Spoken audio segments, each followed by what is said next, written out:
So if you're watching Microsoft's E3 2016 press conference, you probably saw that they actually showed off some brand new Final Fantasy 15 footage. In fact, it was a live demo played by someone on stage.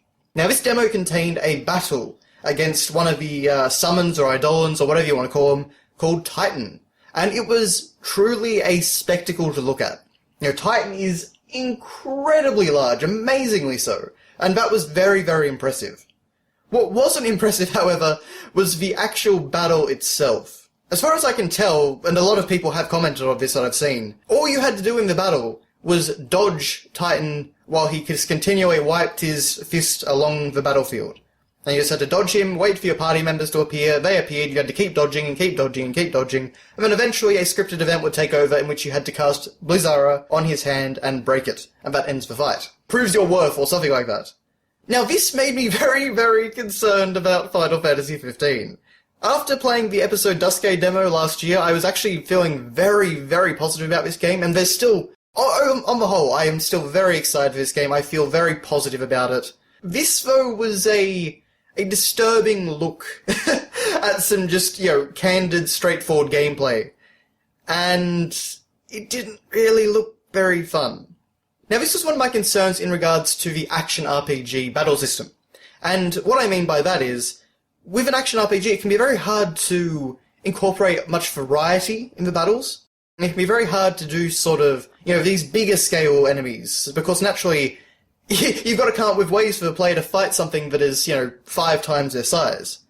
And it got me thinking about, what if this game was turn-based instead? How would that play out? So I started thinking about Final Fantasy X's battle system, because that game really had some of the bigger boss battles that we've seen in the Final Fantasy series, and is, of course, a turn-based battle system that I really enjoy. And when I started thinking about this, I really thought about all the sort of possibilities that this battle could have, all the different elements that could be at play in this cool, awesome battle against this ginormous foe, that just, of course, weren't present in this action RPG battle system. And just to state, I'm not against an action RPG battle system for Final Fantasy 15 at all. In fact, I'm totally fine with it. But it's something where you need the design to back it up. You need to design interesting battles with those mechanics. You can't just kind of let the player go and just kind of have this really limited, scripted system. And it makes me concerned about boss battles, because naturally boss battles are usually some of the best parts of an RPG. So basically I'm just going to give my thoughts on how this battle would go if it was turn-based, just for fun. And then I might just talk a little bit about what you could do in an action RPG context as well. So if it was turn-based, and I'm thinking Final Fantasy X's battle system, what could we have? Well, I think you would have Titan broken up into 3 enemy parts, or targets, you might say. So you would have the right hand, the left hand, and the head. Now, the right hand and the left hand, they are down on your level, so you can attack them at any time you want with any character. However, the head is really, really high up, so only characters like, I think his name is Prompto with the guns, he can attack. Perhaps Noctis can use his Warp Strike ability to get up there. You can use magic abilities to hit him in the head, but you can't use your heavy hitters like Gladio. So as such, your melee fighters have to focus on the hands, while your ranged fighters can either deal chip damage to the head, or they can also focus on the hands. So the flow of the battle would go something like this. You have to attack and defeat the hands, or at least one of the hands anyway, to bring Titan down to your level. If you take down one of the hands, then he'll come down for, like, say, 1 turn or so. Whereas if you take out both of them, then he will be stunned for much longer. Naturally, I imagine the hands will regenerate, as they must in Final Fantasy 15, because naturally Titan has both his hands when we see him in the summoning animation later on in the game. But what about actual mechanics in this fight then? So, Titan, of course, is an Earth Elemental, so naturally he's going to use a lot of Earth-based attacks. So one thing, of course, in Final Fantasy is, to deal with Earth-based attacks, you always use the Float spell. So my idea is that Titan would probably have a very, very powerful Earthquake attack, but you can avoid it by casting Float on your party. And so that's something you have to maintain throughout the battle. You have to maintain the Float status. But even then, Titan has a few more tricks up his sleeve. So what he can do with his hands is he can grab a party member, or 2 even, and he will then on the next turn throw them at another party member, and that will deal damage to both. So that's one of their abilities. So you lose access to this party member while they are grasped by Titan. It gives you a single turn to prepare to take a hit, but it also does make your party a bit weaker. Especially if 2 party members are grabbed, although I don't think that would probably happen simultaneously.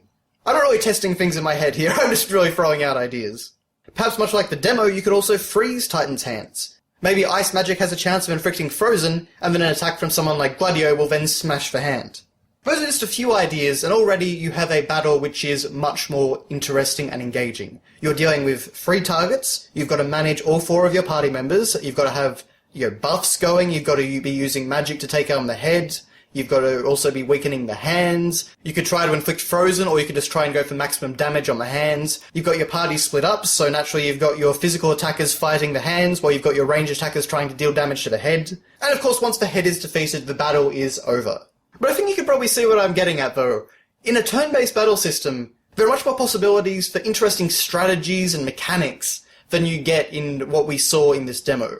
Now, of course, it is just a demo, so the final battle may be completely different. In fact, they may take this sort of feedback to heart. But it does just make me a little bit concerned about bosses in the final game, and I really, really hope they are good. The problem was, though, that it also kind of reminded me of my first experience fighting the Iron Giant in the Platinum demo that we got. And that demo also made me feel very much like I was just kind of getting tossed around, dodging a lot rather than attacking, and often being penalized for trying to apply thought and strategy. So, yeah, that's what makes me a bit concerned. But I did also say, how could we do this better in an action RPG? Well, what surprised me was that we didn't actually use Titan's size to our advantage. So at no point did Noctis actually get up on his hand, run up his arm, and, maybe warp strike to his head. Maybe there's like a crystal on his head, and you warp onto the top of his head and you attack the crystal.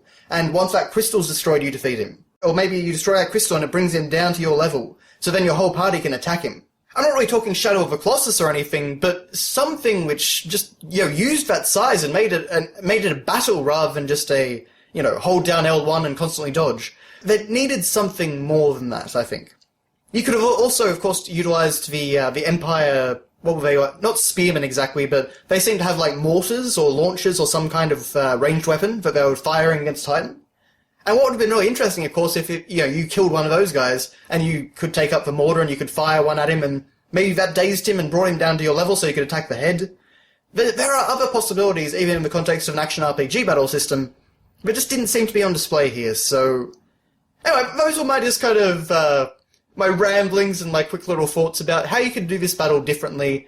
I thought it was fun to think about this game in the context of a turn-based RPG, because naturally that's really what I want from the series. Again, though, I am happy for Final Fantasy 15 to be an action RPG. I really don't mind that, especially if it's as fun as Episode Duske, and as fun as some of the footage has looked. But it just depends on how they do it. I am not, however, happy about Final Fantasy 7 Remake being an action RPG, but say la vie. But this was just a fun little exercise. I'm not attacking the game. I'm just concerned. I want it to be a really great game. I want it to be a return to form for Final Fantasy. So, fingers crossed that is what it does end up being. And fingers crossed we do get some fun and interesting boss battles. But Titan certainly didn't seem to be that. Anyway, let me know your thoughts in the comments, and thank you very much for watching.